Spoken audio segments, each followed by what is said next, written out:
నేడు సుప్రీంకోర్టు ముందుకు పార్టీ మారిన ఎమ్మెల్యేల కేసు విచారణ రానుంది. పార్టీ మారిన 10 మంది ఎమ్మెల్యేలపై అనర్హత వేటు వేయాలని కేటీఆర్, పాడి కౌశిక్ రెడ్డి, కేపీ వివేకానంద గౌడ్లు పిటిషన్లు దాఖలు చేశారు. బీఆర్ఎస్ తరపున ఆర్యామ సుందరం కేసు వాదిస్తుండగా అసెంబ్లీ సెక్రటరీ తరపున ముకుల్ రోహత్గి కేసు వాదిస్తున్నారు. గత విచారణలో ముకుల్ రోహత్గి అందుబాటులో లేకపోవడంతో మార్చి 4కు విచారణ వాయిదా వేశారు. జస్టిస్ బీఆర్ గవాయ్ ధర్మాసన పార్టీ మారిన ఎమ్మెల్యేలపై ఎప్పటి వరకు చర్యలు తీసుకుంటారని సుప్రీంకోర్టు గతంలో ముకుల్ రోహత్గిని ప్రశ్నించింది. పార్టీ మారిన ఎమ్మెల్యేలకు వివరణ ఇవ్వాలని అసెంబ్లీ సెక్రటరీ నోటీసులు ఇచ్చారని కోర్టుకు తెలిపారు. ఎమ్మెల్యేలు సమయం కావాలని కోరినట్లు కోర్టుకు చెప్పారు. ఇక ఈ రోజు సుప్రీంకోర్టులో ఎలాంటి పరిణామాలు చోటు చేసుకుంటాయన్న దానిపై ఉత్కంఠ నెలకొంది.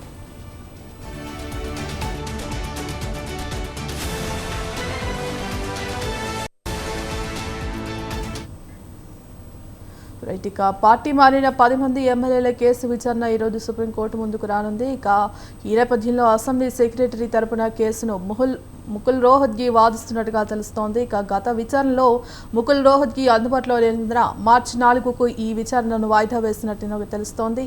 ఇందుకు సంబంధించి కంప్లీట్ అప్డేట్స్ మా కరెస్పాండెంట్ సవీన్ అందిస్తారు. సవీన్,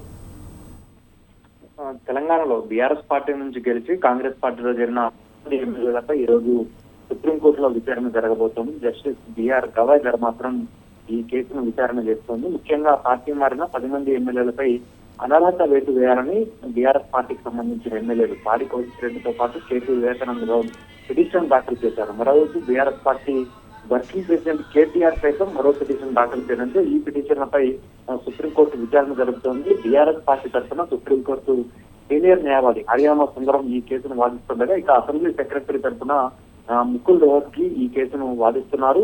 గత విచారణ సందర్భంగా ముకుల్ రోహత్గి అందుబాటులో లేకపోవడంతో ఈ కేసును ఈ రోజుకి సుప్రీంకోర్టు వాయిదా వేసింది. దీంతో మరోసారి ఈ రోజు పార్టీ మారిన 10 మంది ఎమ్మెల్యేల అనర్హత పిటిషన్లపై విచారణ జరగబోతోంది. ఇప్పటికే సుప్రీంకోర్టు గతంలోనే ముకుల్ రోహత్గిని ప్రశ్నించింది. పార్టీ మారిన ఎమ్మెల్యేలపై ఎప్పటిలోగా చర్యలు తీసుకుంటారో స్పష్టం చేయాలని తెలిపింది. దీంతో సరైన సమయం కావాలంటూ సుప్రీంకోర్టుకు ముకుల్ రోహత్గి తెలియజేయడంతో సరైన సమయం అంటే రీజనబుల్ టైం అంటే ఎంత టైం ఎమ్మెల్యేల పదవీ కాలం ముగిసే వరకు అంటూ సుప్రీంకోర్టు ప్రశ్నించిన పరిస్థితి మనకు కనపడింది. దీంతో మరోసారి అసెంబ్లీ సెక్రటరీని సంప్రదించి చెప్తారంటూ ముకుల్ రోహత్గి సుప్రీంకోర్టు న్యాయవాదులకు తెలియజేశారు.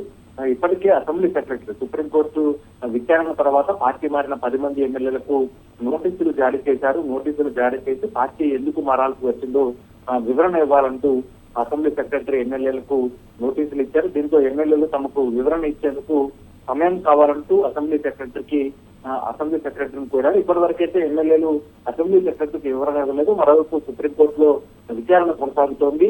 మరోసారి ఈ రోజు పార్టీ మారిన 10 మంది ఎమ్మెల్యేలపై విచారణ జరగబోతోంది. మరోవైపు బీఆర్ఎస్ పార్టీ మాత్రం పార్టీ మారిన ఎమ్మెల్యేల 10 నియోజకవర్గాలు ఉప ఎన్నికలు వస్తాయి. బీఆర్ఎస్ పార్టీ క్యాడర్ సిద్ధంగా ఉండాలంటూ నేతలకు క్యాడర్కు తెలియజేస్తున్న పరిస్థితి మనకు కనపడుతోంది. అయితే ఈ రోజు సుప్రీంకోర్టులో విచారణ జరగనున్న నేపథ్యంలో జస్టిస్ బీఆర్ గవాయ్ ధర్మాసనం ఏ విధమైన వ్యాఖ్యలు చేస్తుంది, ఎట్లాంటి తీర్పు ఇస్తుంది అనేది కీలకంగా మారిందని చెప్పుకోవచ్చు. Right, thank you sir.